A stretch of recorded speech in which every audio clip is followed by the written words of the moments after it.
नमस्कार, मैं तेज प्रताप और आप देख रहे हैं सत्य समाचार। आज हम बात करेंगे बिहार की राजनीति को लेकर। बिहार की राजनीति इस ठंड के मौसम में भी गर्म हो चुकी है और बिहार में नीतीश कैबिनेट का अभी तक विस्तार नहीं हो चुका है। इसका मुख्य वजह क्या है, इस चीज़ को लेकर आज हम बातचीत करेंगे। इस बातचीत में मेरे साथ सहयोगी प्रशांत सर हैं। स्वागत है आपका सत्य समाचार में। सर, नीतीश कैबिनेट का अभी तक विस्तार नहीं हुआ, इसका मुख्य वजह क्या है? देखिए, नीतीश कुमार की जो सरकार 7वीं बार बनी है बिहार में जी, उसमें कई वजहें हैं। जैसे नीतीश जी जिस निश्चिंतता के साथ अब तक सरकार पिछले 15 सालों से चलाते आ रहे हैं जी, अब वो निश्चिंतता नहीं है। वजह है कि बहुमत से बस थोड़ा सा अधिक है और सरकार बन गई। सरकार में मंत्रियों ने शपथ भी ले ली और चर्चा थी कि दिसंबर महीने में कैबिनेट का विस्तार होगा। कैबिनेट का विस्तार होने से पहले अरुणाचल में जो घटना घटी उस पर विपक्षी ने, आपको भी याद होगा कि विपक्षी ने कहा था कि कैबिनेट विस्तार करने से पहले भाजपा ने अपना विस्तार कर लिया। ये एक विपक्षियों का तंज था। लेकिन उससे इतर जिस प्रकार से जनता दल यूनाइटेड के 6 विधायक भाजपा में शामिल हो गए अरुणाचल में, और उसके बाद यहाँ की सियासत गर्म होना, सियासत तेज होना लाजमी है। लेकिन उसमें मार्के की बात है कि दोनों तरफ से जैसे जनता दल यूनाइटेड की ओर से संजय झा ने कहा, भाजपा की ओर से प्रदेश अध्यक्ष डॉक्टर संजय जायसवाल ने कहा कि भाई अरुणाचल की घटना अलग है और यहाँ के गठबंधन पर, बिहार में एनडीए के जो सरकार है उस पर उसका असर नहीं होगा। एमएलसी संजय पासवान, हाँ, उन्होंने कहा कि गृह विभाग जो है वो जो है जदयू को दे देना चाहिए, किसी काबिल इंसान को दे देना चाहिए और अगर संभव हो तो वो भाजपा को दे देना चाहिए। तो इस पर आपका क्या प्रतिक्रिया है? देखिए, ये हालांकि उस डॉक्टर संजय पासवान भाजपा के वरिष्ठ नेता हैं, एमएलसी हैं, ये सारी बातें सही हैं। लेकिन अगर आपको याद होगा तो जब अब तक नीतीश कुमार मुख्यमंत्री एनडीए के रहे हैं, जदयू बड़ी पार्टी हुआ करती थी, भाजपा छोटे भाई की भूमिका थी। पहली बार भाजपा बड़े भाई की भूमिका थी, ये आपको याद है। अब आइए, दूसरा सच है कि इस फॉर्मेट में, इस एनडीए सरकार के फॉर्मेट में 2005 से लगातार, सही बात है कि गृह सचिव एक आमिर सुबहानी उस पद पे हैं। बीच में 1-2 साल के लिए जब जीतन राम मांझी मुख्यमंत्री थे तो वो हटे थे, नहीं तो 15 साल से एक व्यक्ति हैं। तो इस ग्राउंड पे भाजपा कह रही है कि भाई एक ही अफसर गृह विभाग को 15 साल से देख रहा है और एक ऐसे समय में देख रहा है। वर्तमान में अगर आप अखबारों पर नजर डालेंगे 1 महीने में, तो आपराधिक घटनाओं में वृद्धि हुई है। ये किसी से छिपा नहीं है। ये मतलब मीडिया में, राजनीतिक दलों के पास, सरकार के लोगों के पास, आमजन हर कोई परिचित है इससे।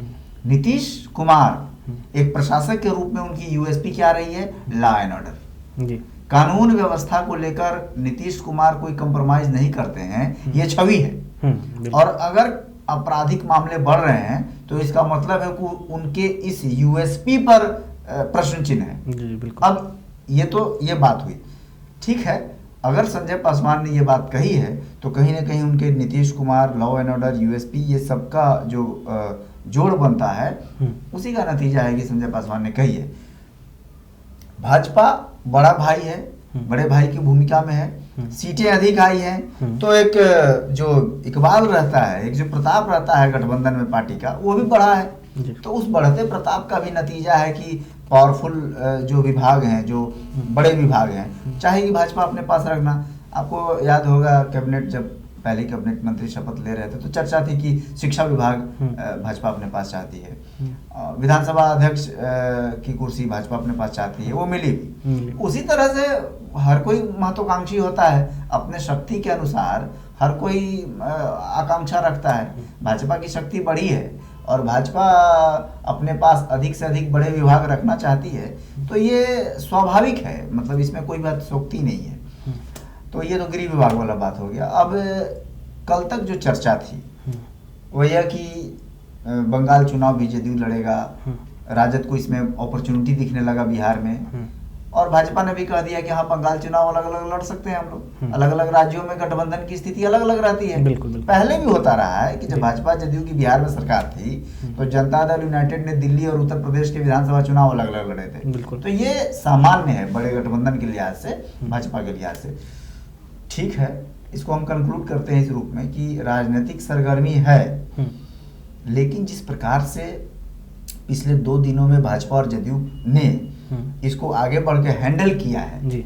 इस जो सियासत गर्म हो रही थी, इस पर पानी का छींटा मारा है, उससे लग रहा है कि फिर से स्थायित्व है और सरकार जिस प्रकार से सामान्य ढंग से चल रही है वो चलेगी। जी, पश्चिम बंगाल चुनाव में तेजस्वी का कहना है कि हम जो है राजद और ममता बनर्जी की पार्टी दोनों में साथ मिलकर चुनाव लड़ेगी, और आज संजय जायसवाल ने कह दिया कि जदयू से हम अलग होकर चुनाव लड़ेंगे। तो इसका असर जदयू पर किस प्रकार पड़ेगा? जनता दल यूनाइटेड को भी पता है कि उसका वोट बैंक बिहार में है, बिहार के बाहर नहीं है जी। फिर भी हर एक पार्टी की इच्छा होती है राष्ट्रीय पार्टी बनने के जो मानदंड है कि 4 राज्यों में चुनाव लड़ना और वोट प्रतिशत का एक खास हिस्सा लाना, तो उस ध्येय से पार्टियां अलग अलग राज्यों में चुनाव लड़ती है।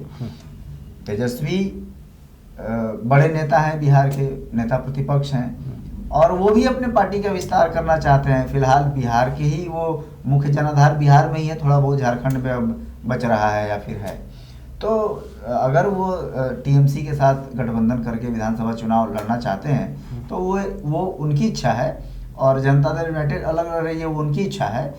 इसका भाजपा पर बहुत ज़्यादा असर नहीं होने वाला है। हालांकि एक लाइन और जोड़ दीजिए कि तेजस्वी यादव की पार्टी राजद है, राजद को बंगाल में तृणमूल कांग्रेस कितना महत्व देगी ये तो देखने वाली बात होगी, लेकिन फिर भी अगर इच्छा है तो वो चुनाव लड़े, इससे बहुत ज्यादा फर्क नहीं पड़ने वाला है। मतलब बंगाल का चुनाव राजद से प्रभावित नहीं होने वाला है और जदयू से प्रभावित नहीं होने वाला है। जी, जदयू की आज राष्ट्रीय कार्यकारिणी की बैठक हो रही है।